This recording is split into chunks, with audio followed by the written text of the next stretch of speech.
The Pentagon challenge is one of the most difficult challenges you can attempt in Football Manager, and it really does get people outside of their comfort zones. The goal is, within one single save, to win the top continental competition from the 5 different playable confederations within the vanilla database. So we have the UEFA Champions League from Europe, the Copa Liberatores from South America, the CONCACAF Champions League from North America, the AFC Champions League from Asia, and the CAF Champions League from Africa. Plus, to make this challenge even more difficult, you have to start with 0 coaching badges and no previous footballing experience. So I opened up Football Manager and got set to creating my profile, and there isn't a lot to pick from with those 0 coaching badges and 0 previous experience. I opted to move all of my points into mental attributes because in the long run, I'd hoped that I'd have coaches for the rest of it. And as you can see, we have several leagues loaded, so someone has to give us a job somewhere. We were given interviews all across the globe as we interviewed at clubs in Japan, Brazil, and we eventually found our first home. Ladies and gentlemen, let me introduce you all to Milford FC in South Africa. Playing out of Richards Bay in the east of South Africa, Milford were founded in 2012 and achieved promotion to the 2nd tier of South African football just last season. I jumped at the chance for this to be the first stepping stone of this journey, so I signed an 11-month contract with the club to become their new manager. Looking at them in game, they are slightly better than what I was actually expecting for my first job. Whilst they have pretty basic facilities, they are a professional club and in my mind have one of the best players in the division in Mike Gamede, who was passionately known as Big Mike on my streams. The rest of the squad is also pretty solid for a team that was promoted just last year. But I want to be bringing my own personal style and my own tactic to this save for the duration of this challenge. So this is what we'll be running in-game. And this is it, a 4-3-3 that focuses on defensive stability with the double defensive midfielders, but allows the creative one in the middle to join the attack, arriving late into the box. We only have 2 competitions to worry about in our first season, as we will play in the South African Championship and the Nedbank Cup, which is the national trophy. However, the league odds for the championship are pretty grim reading, as we're 100 to 1 to win the title and predicted to suffer relegation out of the game entirely. But do you remember earlier when I said that it was a massive plus that Milford are a professional club? Well, it helps massively for me, as I've already applied to get my first coaching badge, the National C license. So it's time to get some games in and see how we get on with the MILFs.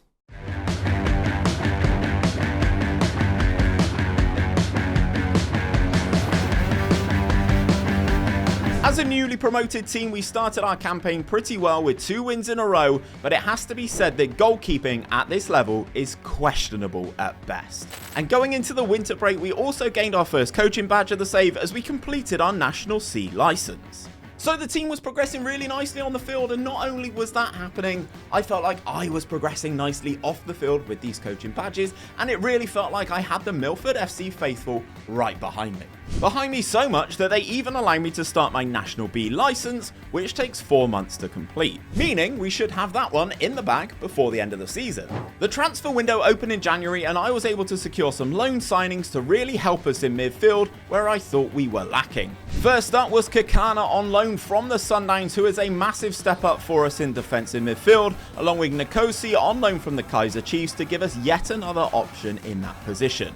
I also felt like we were lacking depth at centre-back, so brought in Prince Van Wy on loan from Cape Town City. We were also able to dip into the free transfer market to sign former South African international Masalesa, but he is now 32 years of age and seems like a good pickup for just £375 a week. All 4 of those signings actually do come into our best 11 and completely revolutionise the midfield, and we were locked and loaded for the second half of the season. We looked a completely different animal in that second half of the season, and for the most part were fantastic through the end of the campaign, but it was only good enough for us to finish 3rd in the table, meaning we were eligible for the promotion playoffs. The promotion playoffs are really interesting in South Africa because it is a 3-team competition.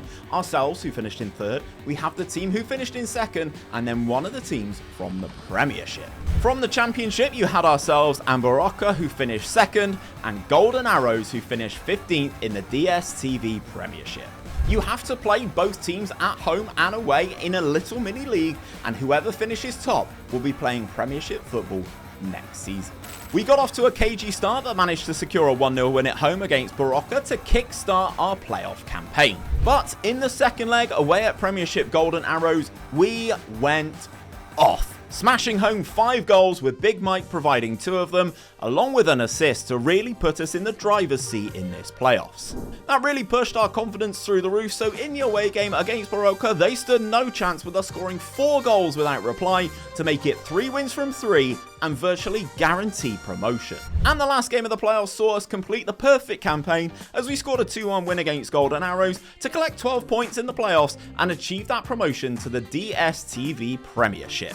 The success continued for me off the field as well as I bagged my National B license, which made my profile look like this attribute wise, and we do have an impressive 62% win ratio. But the coaching badge train didn't end there, as Milford even allowed me to complete my National A licence as well. And over the summer they didn't give me a transfer budget and a £23,000 a week wage budget.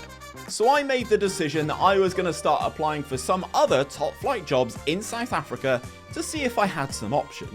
We had Cape Town Spurs, Stellenbosch FC, Supersport United and the Sundowns all looking for new managers. I was offered interviews at 3 of the clubs, which I did complete, but the Sundowns rejected me and decided to look elsewhere. But believe me when I say they have made an enemy of me with that, and that's probably going to be unwise for them in the future. I did receive 3 job offers from the interviews that I had to weigh up what team was the best fit for me. Ultimately, there was only one club that I wanted to move to, so we signed on the dotted line and became the new manager of Supersport United. Once I arrived at this club, I had 2 things on my mind. The first of which was securing my next coaching badge, which the Supersport board allowed, so we began studying for our National A coaching license. And the second was securing the services of a certain striker who scored 39 goals in 29 appearances last season, Big Mike. And I do have something to confess here, it is quite scummy. Whilst I was the manager at Milford FC, I deliberately did not renew Big Mike's contract so that we could hopefully pick him up on a free transfer. And that is exactly what we did. What? After some swift negotiations, Mike Gamede became my first signing for Supersport United. But we still had plenty of money to spend in our new job, so let's go and make some additions to this team. This summer was a really interesting one because as soon as I basically come through the door, I'd barely taken my coat off. One of our best starlets had been sold to England. Chandra Campbell made the move to Blackburn Rovers for 205k, and it allowed me to move a little bit more aggressively in the free transfer market. Our first signing was former South African international Grant Kakana for his 3rd spell at the club, alongside Nkodo Mobby, who can play basically anywhere on either side of the field. And finally, we added Liebelhang Mabue to be a real creative force in that final third. We also had 2 further signings awaiting work permits in the shape of goalkeeper Manuel Arias and defensive midfielder Calvin Kapuumbu. Those 2 extra signings will be making our team looking like this moving into season number 2, with Big Mike ready to take the step up and lead the line in the Premiership. But we did luck out a little bit by landing the Supersport job, as they are in 5 competitions this season, including the CAF Confederations Cup. Now, whilst this isn't the CAF Champions League, the top tier competition in Africa, this is the 2nd tier down, and whilst this isn't actually on the list for winning and completing the Pentagon, at this stage it would be a massive reputation booster. Last season, Supersport finished in the league in 4th, which isn't terrible, but only the top 2 teams will make it into the CAF Champions League, so that is our main goal this season.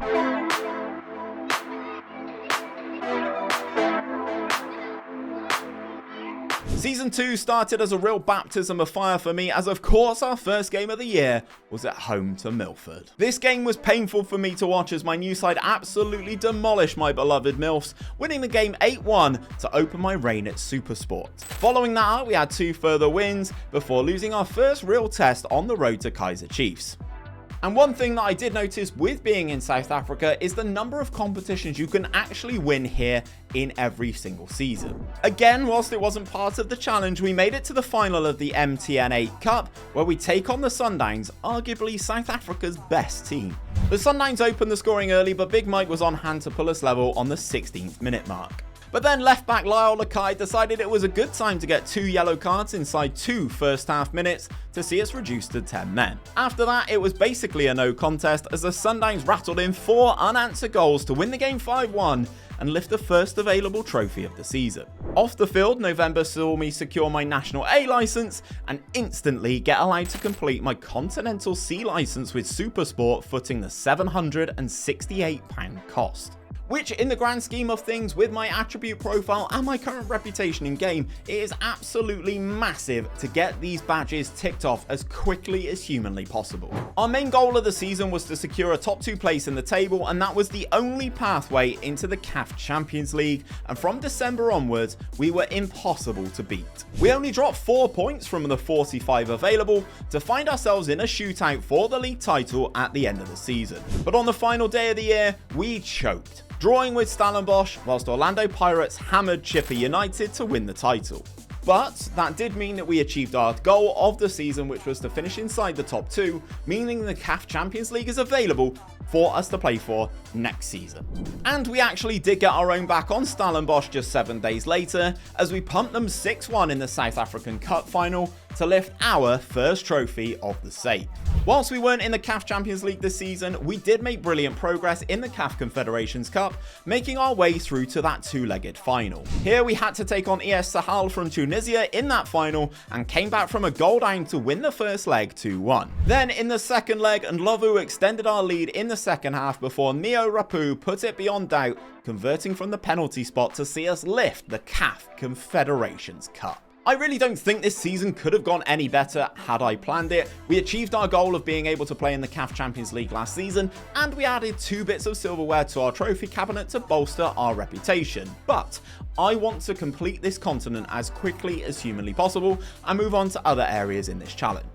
The Supersport board gave me a £2.1 million transfer budget for the summer, and believe me when I tell you that goes a long way in Africa to make ourselves ready for the title and a Champions League push. And on a personal note, we managed to secure that Continental C license, and Supersport paid for me to instantly start my Continental B license. Meaning I would only have 2 more left after this to completely be a professional level coach.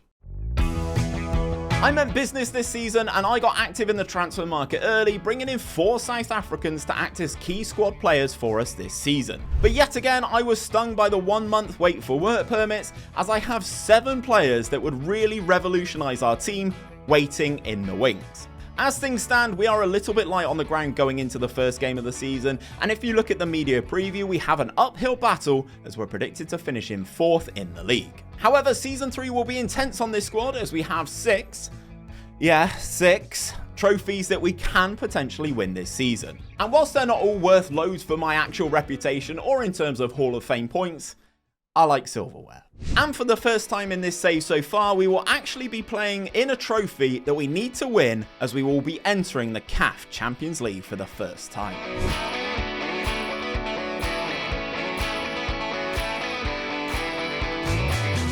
The start to the season was incredibly cup heavy as we made progress in both the MTN-A and the CAF Champions League qualifying. However, we did then crash out of the MTN-A at the semi-final stage using a fully rotated 11 for the tie. Which is frustrating, but ultimately, in the grand scheme of things, this trophy is kind of meaningless. September 2026 did see us reach our next professional milestone as we completed our Continental B license and racked up our 100th game in management. Attribute wise, I think I'm doing pretty well, and we now have a 3-star reputation along with a 71% win ratio. However, the Supersport board was starting to get a little bit worried that I was becoming too qualified and rejected my application to start my Continental A license.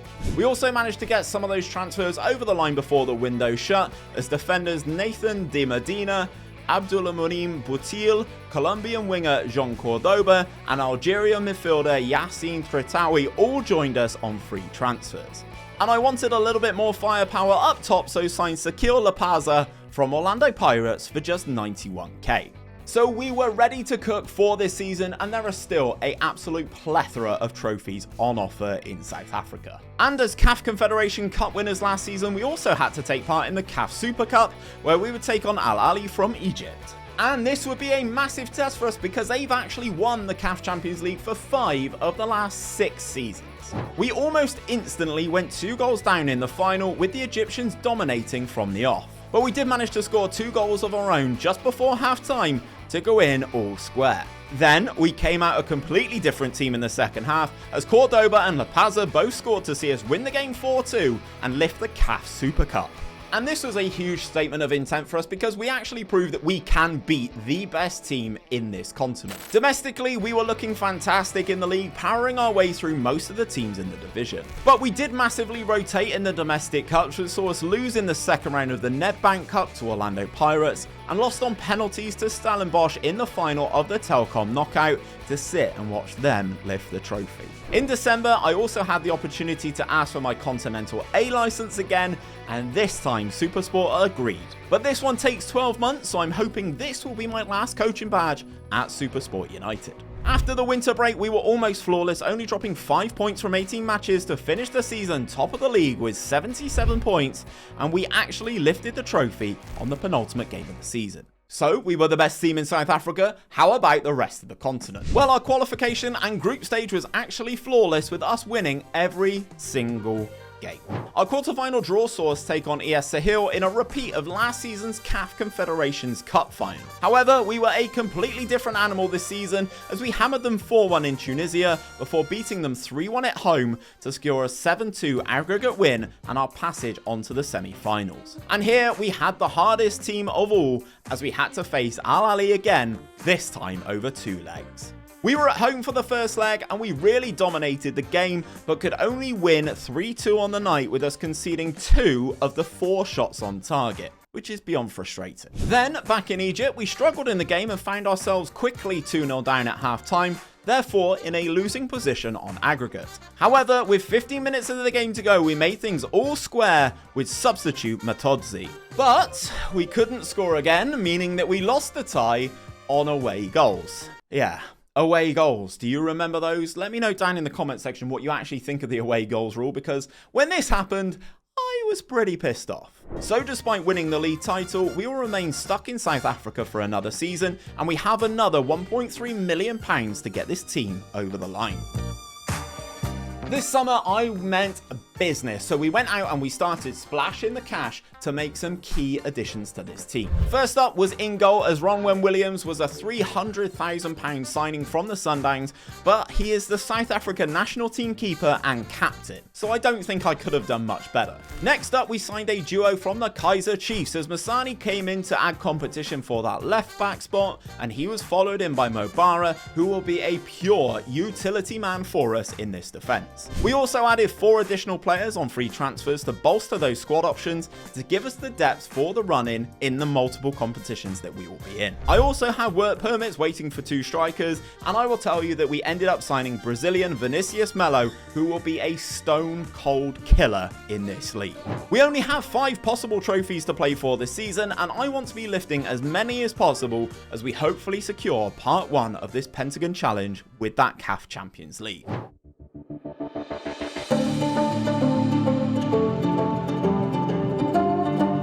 Domestically, this season, we were outstanding, as you probably would expect of a team of this caliber. We made it to all 3 domestic cup finals using a fully rotated 11. However, we did only win one of them as we were crowned Telkom knockout champions for the first time in this save. In the league, we did play our first team though, and looking at the results, you can see how much more dominant we are versus the rest of the league, only losing 2 games in the first half of the season. To close out the year, we also completed our Continental A license after the last 12 months, and Supersport were gracious enough to pay for the start of our Continental Pro license. Which is awesome, because that means in 12 months time I will have achieved every single coaching badge possible in this game, and everything else will just come down to experience and our ability to win matches of football.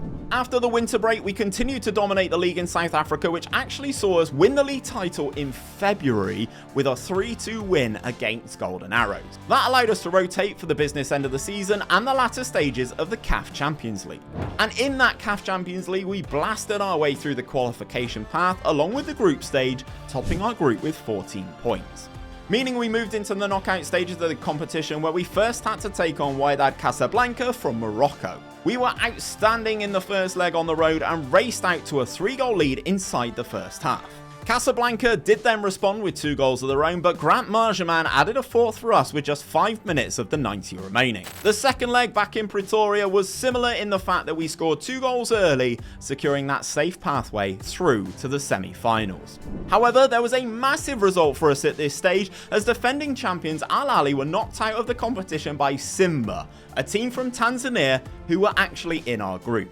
In the semi-finals, we did however face Egyptian opposition, this time with Zamalek, and we had to travel to Egypt for that first leg. We were a little bit sloppy in the first half and gave away a penalty which was converted, but after a bollocking at half-time, we scored 2 important away goals to take back to South Africa. But ultimately, we didn't need them, as we destroyed Zamalek in the second leg, scoring 8 goals on the night, with Vinicius Melo bagging 3 of them. So we moved into our first ever CAF Champions League final, and it would be a all South African affair as we would take on the Kaizer Chiefs. Overall, SuperSport have a mixed record against them, but since I've been at the club, we've only lost twice in 8 matches, with us winning 5 of them.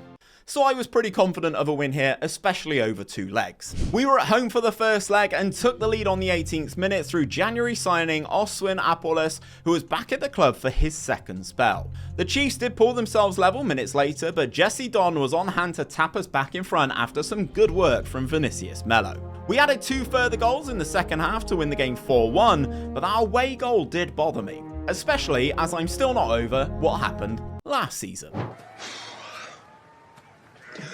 But then in the second leg, we quickly cancelled out that away goal as Vinicius Melo scored inside the first minute to actually relax me just a little bit. However, that was pretty short-lived because our goalkeeper decided this would be the game that he would drop his worst performance of the season. The Kaizer Chiefs only had 3 shots on target inside the whole game, but they all found their way into the back of our net, giving me a very nervous final 10 minutes. But we were able to hold on to be crowned CAF Champions League winners and secure part 1 of this Pentagon challenge. So we will be resigning as the manager of SuperSport and finding ourselves a new job. But when you look at our manager profile after 200 games in charge, we should be able to have our pick of the jobs elsewhere around the world. So we have completed part 1 of this challenge. We have won that CAF Champions League title, and we are going to have to start looking for a job elsewhere. So we will be looking to go to either Asia, North America, South America, or potentially in Europe. I'm probably going to leave Europe to last.